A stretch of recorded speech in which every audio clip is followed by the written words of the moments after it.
Bonjour à tous, aujourd'hui je vais vous montrer comment classifier une image à partir de l'exemple d'image Landsat 8 à 30 mètres de résolution.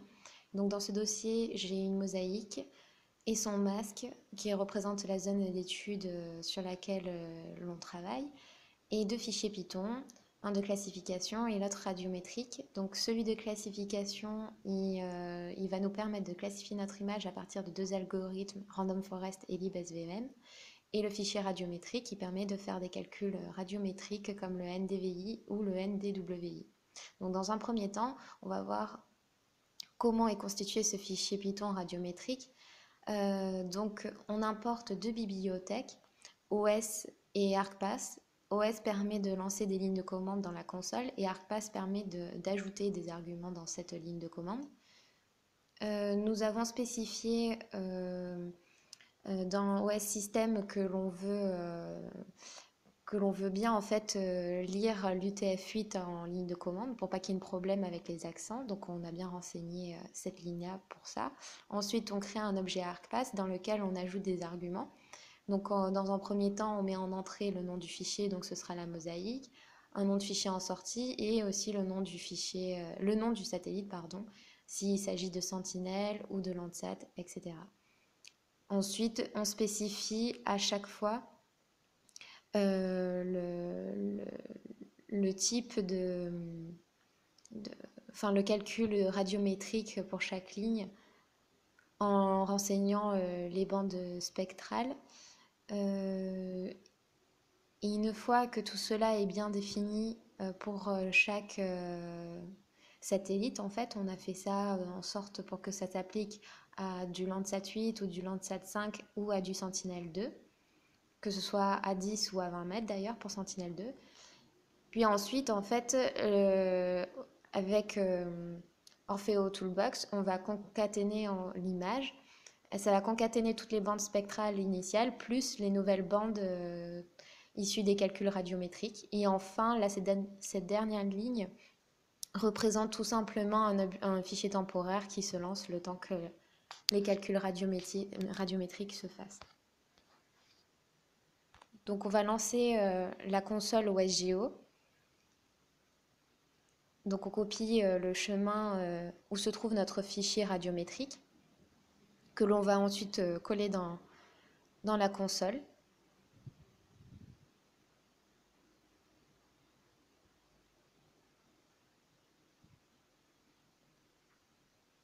Donc une fois qu'on se trouve bien dans le dossier, on va pouvoir appeler ce fichier Python,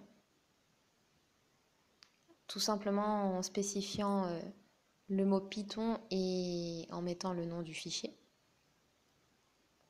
Puis ensuite, on va renseigner les paramètres comme le nom de la mosaïque en entrée, etc. Vous pouvez revenir sur le fichier si vous avez un doute quant à ce qu'il faut mettre comme information pour exécuter le fichier en console. Donc ne pas oublier qu'il faut bien renseigner le nom du satellite par rapport à l'image que l'on va utiliser. Donc voilà, on met en entrée la mosaïque.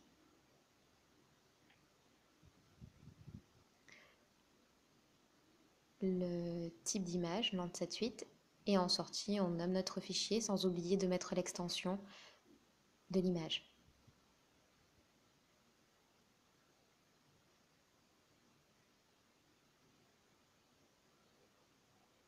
Et on lance le fichier Python qui s'exécute pour calculer les indices radiométriques.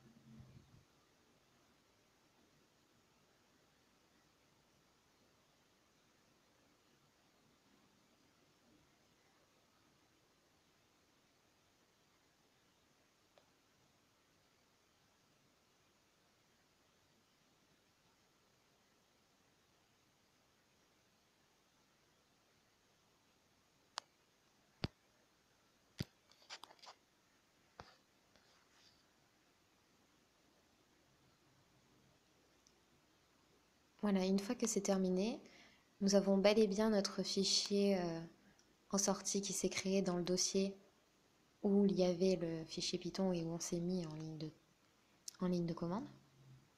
Donc c'est ce fichier-là que l'on va utiliser pour classifier. Pour le classifier, il s'agit bien de notre image avec juste en plus les bandes spectrales représentant les indices radiométriques. Donc c'est à partir de cela qu'on va lancer notre classification. Donc voici le fichier Python qui permet de classifier. Où on renseigne encore une fois, on importe les fameuses bibliothèques OS et ArcParse. Et ensuite on définit, on ajoute des arguments comme un fichier en entrée, les jeux de référence et de vérification terrain. Donc ici, nous, on a défini par défaut le chemin. Donc il ne faudra pas oublier, si vous réutilisez ce fichier Python, de changer le chemin. Pour nous, ça nous permettait d'aller plus vite dans les traitements. Donc on renseigne ces deux jeux de données. Et on peut ajouter un masque, donc nous, ce sera la zone d'étude sur laquelle on veut travailler. Et ensuite, on fait des calculs des statistiques qui seront lancés, qui seront rangés dans un dossier qui s'appelle com.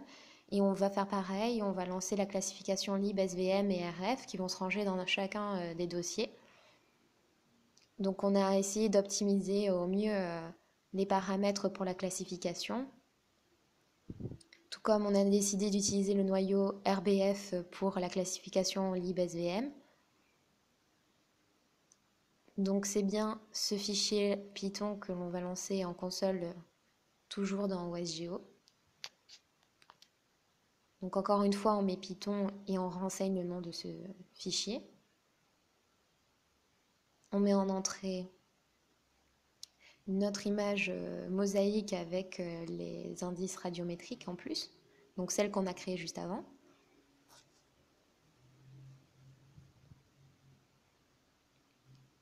Et on ajoute le masque. Et on lance tout simplement cette ligne de commande, puisque chaque résultat va se ranger dans un dossier. Donc voilà, ici on peut voir déjà que les dossiers sont créés. Donc cela peut prendre un peu de temps car ça traite deux algorithmes, donc pour une classification avec le modèle Random Forest et une classification avec le modèle LibSVM.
Donc dans ce code de classification, comme je vous ai dit tout à l'heure, on a essayé d'optimiser au mieux les paramètres pour avoir une classification optimisée et optimale. Et donc ça, vous pouvez à chaque fois dans la console lancer en fait OTB-CLI, Train Image Classifier par exemple, et vous aurez tous les paramètres que l'on peut ajouter à notre ligne de commande pour optimiser notre classification. Et il ne faut pas oublier de rajouter ce dash sample.vtr avec le ratio à 0, car sinon par défaut, il va faire la moitié, il ne va pas prendre en compte la totalité des pixels entre notre jeu de référence et notre jeu de vérification terrain. Donc le fait de le mettre à 0, cela va prendre en compte la totalité de nos pixels dans ces jeux de référence. Donc ça, c'est à prendre en compte. Surtout lorsqu'on a un échantillon, enfin des échantillons qui n'ont pas beaucoup de pixels. Donc c'est important de prendre en compte cela.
Oui, comme j'ai pu vous le dire tout à l'heure, nous avons le noyau RBF euh, que l'on a choisi pour la classification libSVM car il s'agit de la fonction noyau la plus performante a priori pour cette classification.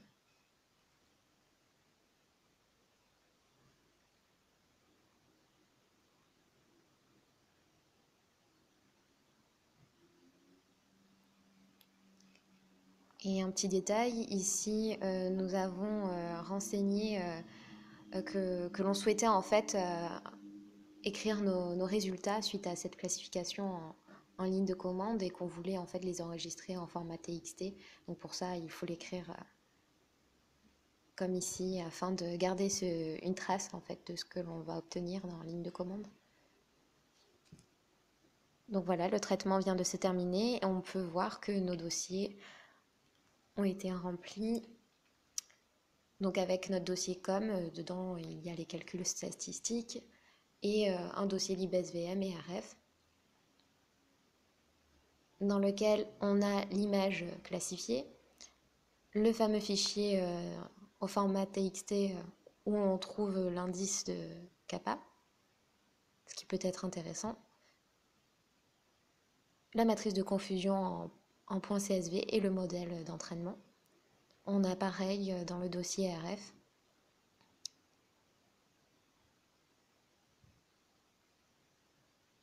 On peut vérifier ces résultats dans QGIS.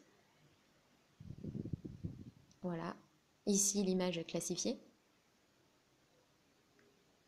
L'image classifiée avec le modèle libSVM et l'image classifiée avec le modèle Random Forest. On peut faire clic droit, propriété de la couche, style, pseudo couleur à bande unique, afin de charger par exemple un style qu'on a défini auparavant, ou vous pouvez en créer un dans l'immédiat, il n'y a pas de problème. On peut appliquer le style afin de visualiser au mieux le résultat. Vous pouvez faire clic droit, copier le style et coller le style. Ça va plus vite.